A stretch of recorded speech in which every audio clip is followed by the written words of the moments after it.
ছোট মাছের চচ্চড়ি খেতে কার না ভালো লাগে আপনারাই বলেন। তাই তো আপনাদের জন্য নিয়ে চলে আসলাম নতুন একটি ভিডিও। আপনারাই অনেকে জানতে চেয়েছেন যে আপু আপনি কিভাবে ছোট মাছ রান্না করেন। তাই চলেন দেরি না করে ভিডিওটা দেখতে থাকুন কিভাবে মজাদার এই রান্নাটা করলাম। হ্যালো এভরিওয়ান, আসসালামু আলাইকুম। আশা করি আপনারা সবাই ভালো আছেন। আর না বক বক, এবার চলে যাব আমার রেসিপিতে। আপনারা সবাই দেখতেই পারতেছেন এখানে আমি আলু, পটল, পেঁয়াজ, রসুন, কাঁচামরিচ আর পরিমাণ মতো কিছু মশলাপাতি দিলাম। তারপর আমি এখানে তেল ঢেলে দিলাম। আসলে আপনারা সবাই জানেন যে কোনো মাছ বা চচ্চড়ি করতে গেলে তেলের পরিমাণটা একটু বাড়িয়ে দিলে স্বাদ একটু দ্বিগুণ লাগে। সো আমি এখন এটা ভালোভাবে মিক্সড করে মাখিয়ে নিব। এটা খুব আলতো করে মাখাইতে হবে, এমন ভাবে মাখানো যাবে না যে মাছগুলা ভেঙে না যায়। যেহেতু ছোট মাছ এগুলা এমনিতেই নরম থাকে, তাই বেশি জোরে প্রেসার দেওয়া যাবে না, আলতো হাতে মাখিয়ে নিতে হবে। মাখামাখির পালা শেষ। এবার আমি এখানে পরিমাণ মতো পানি দিয়ে গ্যাসটা ওপেন করে নিব।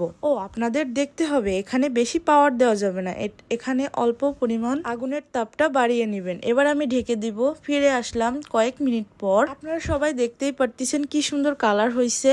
আপনারা চাইলে এইভাবে ঝোলও খেতে পারেন, আবার চাইলে এটাকে একদম কড়া ভাজা মানে পুরা ভাজা ভাজা করেও খেতে পারেন। আমার জামাই এভাবেই পছন্দ করে, তাই আমি এভাবেই তৈরি করলাম।